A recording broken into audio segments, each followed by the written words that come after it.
इस वीडियो में हम देखने वाले हैं इंटरप्ट साइकिल। एक आईएमपी टॉपिक है। एक बार एग्ज़ाम 2 बार पूछा जा चुका है। अभी हमारी एक एग्ज़ाम हो चुकी है 24 समर की, उसमें भी आया था ये इंटरप्ट साइकिल। तो देखते हैं इंटरप्ट साइकिल। तो पहले इंटरप्ट क्या होता है। इंटरप्ट क्या है? एक ऑपरेशन है। जब भी आप कोई इनपुट ऑपरेशन या फिर आउटपुट ऑपरेशन परफॉर्म करते हो, उसके बीच में एक ऑपरेशन अकर होता है, उसे हम कहते हैं इंटरप्ट। ठीक है, यानी इंटरप्ट का काम क्या है? जब भी आप कोई यहाँ पर इनपुट दोगे ना, यानी इसको मैं बंद कर देता हूँ। ठीक है, ये भी देखो कंप्यूटर जो है हमारा एज इट इज़ है। अभी यहाँ पे मैं कुछ भी बटन जो है प्रेस करूँगा ना, प्रेस करूँगा तो अभी जो है कंप्यूटर को नहीं पता है कि अभी कुछ इनपुट आया है। तो वो इनपुट बताने के लिए यहाँ पर इंटरप्ट यूज़ होगा। फिर वो इंटरप्ट जो है कंप्यूटर को भेजा जाएगा, कंप्यूटर फिर उसे चेक करेगा और फिर उसका डेटा जो है प्रोसेस करके उस इनपुट का हमें एक आउटपुट प्रोवाइड करेगा। ठीक है, ये हमने ऑलरेडी इसमें दिखा था। कहाँ गया इनपुट आउटपुट? इसमें ये देखो, कीबोर्ड से हमने कुछ भी बटन प्रेस किया, वो एक इंटरफेस में से ट्रांसमिट होकर इनपुट रजिस्टर में से जाकर यहाँ पर उसने एक फ्लैग इनपुट, ये इंटरप्ट की तरह वर्क कर रहा है। और यहाँ पे अगर ये इंटरप्ट जो है वो एक्सेप्ट करता है तो फिर ये डेटा जो है आगे प्रोसेस होने के लिए भेज दिया जाता है और फिर उसका हमें आउटपुट डिस्प्ले किया जाता है। तो ये था हमारा इंटरप्ट का काम। अब ये इंटरप्ट जो है एक साइकिल फॉलो करता है, यानी उस साइकिल में से पास होता है। तो ये साइकिल को हम देखते हैं इंटरप्ट साइकिल। तो इसमें सबसे पहले हमारा एक आर फ्लिप फ्लॉप होगा जो हमें बताएगा कि ये इंटरप्ट साइकिल है या फिर हमारा नॉर्मल इंस्ट्रक्शन है। अगर ये 0 होता है तो फिर ये हमारा नॉर्मल इंस्ट्रक्शन साइकिल है। और इंस्ट्रक्शन साइकिल में क्या होता था हमारा? पहले फैच एंड डिकोड इंस्ट्रक्शन और फिर उसका 0 है तो फिर वो इंस्ट्रक्शन साइकिल होगा और फिर हमें उसके इंस्ट्रक्शन को एग्जीक्यूट कर देना है और फिर ये हमारा नॉर्मल जो भी प्रोसेस होता है यानी फर्स्ट स्टेप पे वापस आ जाएगा, यानी आर पर आ जाएगा पूरा घूमकर। और अगर यहाँ पर इंटरप्ट इनेबल जो है, इंटरप्ट इनेबल ये ION, यानी इंटरप्ट इनेबल अगर आपका ऑन है यानी ION है, यानी इंटरप्ट जो है वो अकर हुआ है। ओके, और अगर ये 0 होता है तो फिर हमारा जो भी नॉर्मल प्रोग्राम एग्जीक्यूट होता है वैसे ही एग्जीक्यूट होगा और नेक्स्ट इंस्ट्रक्शन आ जाएगा। और अगर इंटरप्ट इनेबल जो है वो अगर 1 होता है तो अब हमें चेक करना है ये इंटरप्ट जो है, ये इंटरप्ट वो इनपुट इंटरप्ट है या फिर आउटपुट इंटरप्ट है। तो अब हम FGI फ्लैग को चेक करेंगे, फ्लिप फ्लॉप को चेक करेंगे क्या ये पहले ये तो वही है। अब FGI जो है वो अगर 0 होता है तो हमें FGO को चेक करना पड़ेगा। क्यों? क्योंकि ये FGI यानी इनपुट इंटरप्ट नहीं है, तो हम चेक करेंगे क्या ये आउटपुट इंटरप्ट है। ठीक है, और अगर ये FGI जो है ये अगर इनपुट इंटरप्ट होता है तो हमें क्या करना है? R को 1 सेट कर देना है। और अगर ये 1 होगा तो फिर ये यहाँ पर वापस चला जाएगा स्टार्टिंग पर और यहाँ से इंटरप्ट साइकिल में ये एग्जीक्यूट होगा। सेम यहाँ पर FGO में भी चेक किया जाएगा। अगर ये 0 है तो हमारा नॉर्मल इंस्ट्रक्शन जो है एग्जीक्यूट होगा और अगर ये FGO जो है वो 1 होता है यानी इंटरप्ट अकर हुआ है तो फिर हमें क्या करना है? R को 1 सेट कर देना है और ये जो है फिर पूरा घूमकर R = 1 पर यहाँ पर आ जाएगा और यहाँ पर से हमारी एक इंटरप्ट साइकिल जो है वो एग्जीक्यूट होगी। और इंटरप्ट साइकिल और कुछ नहीं बल्कि हमारा BSA इंस्ट्रक्शन है जो हमने देखा था मेमोरी रेफरेंस इंस्ट्रक्शन में। BSA इंस्ट्रक्शन सेम वही चीज़ है। उसके अंदर हम क्या करते थे? प्रोग्राम काउंटर को मेमोरी ऑफ AR पर स्टोर करते थे। बस यहाँ पे इंटरप्ट साइकिल में एक ये चेंज आ गया है कि AR की जगह पे हमें यहाँ पर 0th लोकेशन पर प्रोग्राम काउंटर को स्टोर कर देना है और फिर प्रोग्राम काउंटर को जो है इंक्रीज़ कर देना है, इंक्रीमेंट कर देना है, यानी 1 कर देना है। ओके, अगर 1 होता है तो हमें इंटरप्ट साइकिल परफॉर्म करनी है। Store return address in location 0। Program counter का जो भी कंटेंट है उसको हमने 0th लोकेशन पर मूव कर दिया और फिर यहाँ पे हमने ब्रांच टू लोकेशन 1 या फिर हम कह सकते कि इंक्रीमेंट कर दिया है प्रोग्राम काउंटर को टू 1। और फिर क्या होगा? यहाँ पे हमारा पूरा जो इंटरप्ट का प्रोसेस है वो ख़त्म हो चुका है। तो अब हमें IEN को जो है, ये जो IEN जो है यानी इंटरप्ट इनेबल वाली चीज़ जो है उसे ऑफ़ कर देना है, यानी 0 कर देना है, क्योंकि इंटरप्ट का काम जो है वो ख़त्म हो चुका है।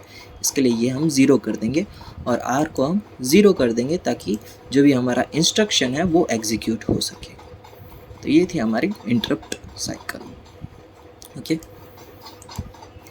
Interrupt cycle is a hardware implementation of branch and save return address operation. ठीक है, मैंने कहा था ना BSA इंस्ट्रक्शन का वर्जन है, बस वही चीज़ लिखी गई है और ये हार्डवेयर इम्प्लीमेंटेशन है उसका, और ये सब वही पॉइंट लिखे गए, आर फ्लिप फ्लॉप है। ठीक है, ये आप अपने हिसाब से भी लिख सकते हो। अब देखते हैं register transfer statement for interrupt cycle. The flip-flop is set to 1 if IEN equals to 1।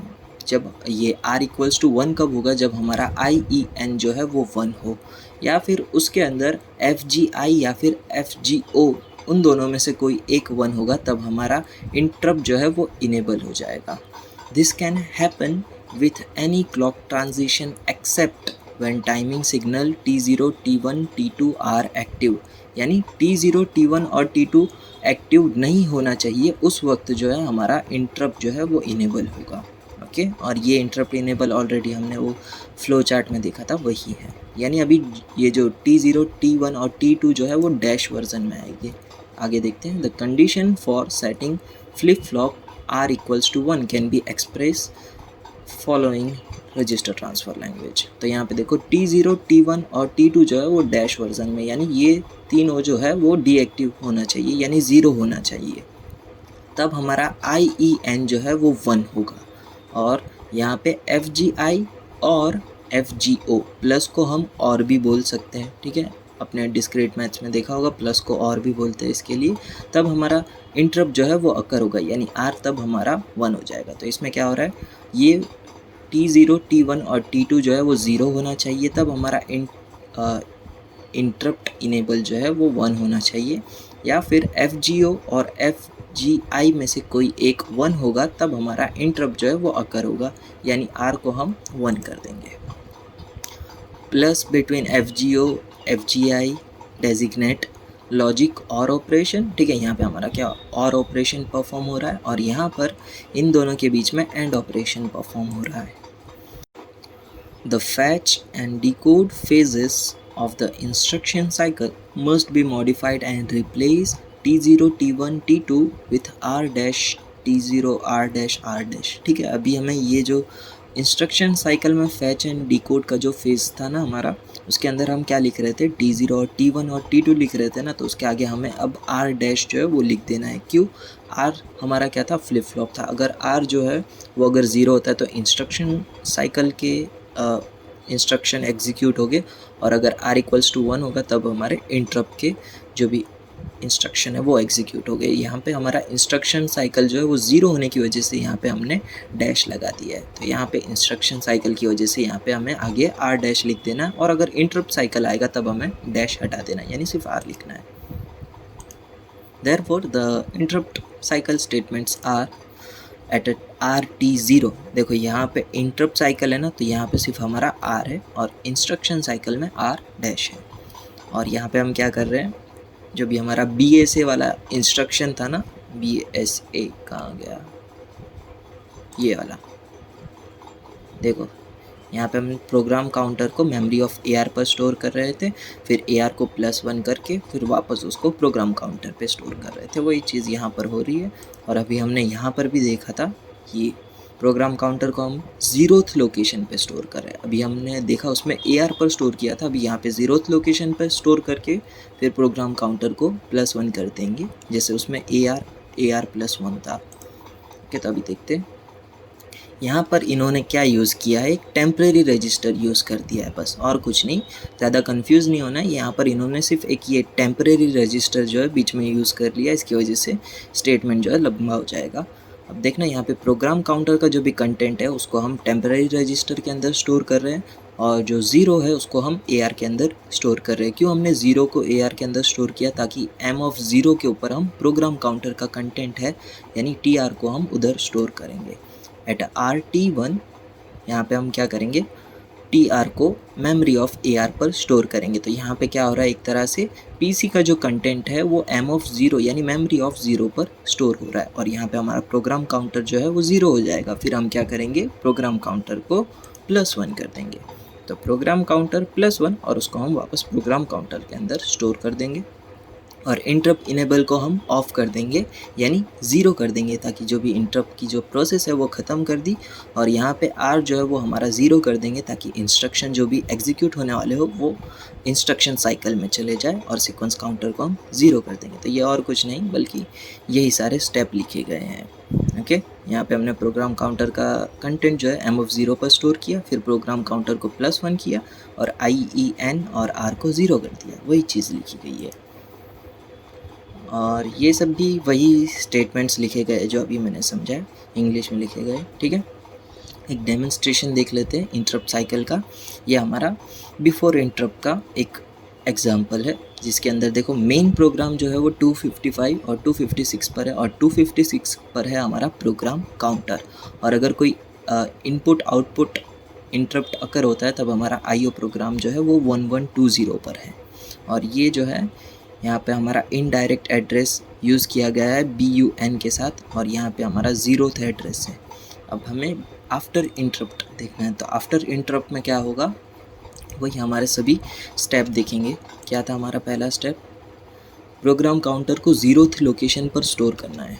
ठीक है, तो यहाँ पे 0th लोकेशन पर हम प्रोग्राम काउंटर को स्टोर कर देंगे, यानी 256 जो है वो 0th लोकेशन पर आ जाएगा। ये देखना, ये मेन प्रोग्राम है। ओके, ये देखो यहाँ पे 0th लोकेशन पर आ चुका है हमारा 256। और अब हम क्या करेंगे, प्रोग्राम काउंटर को 1 कर देंगे, या फिर प्रोग्राम काउंटर को +1 कर देंगे, इंक्रीमेंट कर देंगे। यहाँ पे देखो प्रोग्राम काउंटर जो है वो 1 हो चुका है, इसके लिए प्रोग्राम काउंटर जो है वो यहाँ पर आ जाएगा। देखा, ठीक है, प्रोग्राम काउंटर जो है वो यहाँ पर आ चुका है, और यहाँ पे आ चुका है हमारा एज इट इज़ ये इंस्ट्रक्शन सेट फॉर्मेट। ओके, अब यहाँ पर इंटरप्ट जब अकर होगा तब हमारा IO प्रोग्राम जो है यहाँ से एग्जीक्यूट हो रहा होगा, फिर ये जो है यहाँ पर आएगा, ये चेक करेगा कि ये क्या है 1 है, यानी इनडायरेक्ट एड्रेस दिया गया है, और यहाँ पर हमें ब्रांच अनकंडीशनली जो है वो 0 पे परफॉर्म करना है। पर 0 पर क्या है, दूसरे ऑपरेंड का एड्रेस है, यानी 256 पर जाना पड़ेगा, और 256 पर हमारा मेन प्रोग्राम है जहाँ पर से हमने स्टार्ट किया था। तो ये और कुछ नहीं बल्कि हमारा BSA इंस्ट्रक्शन है। ओके, तो ये था हमारा डेमोन्स्ट्रेशन ऑफ इंटरप्ट साइकिल। यहाँ तक रखते हैं।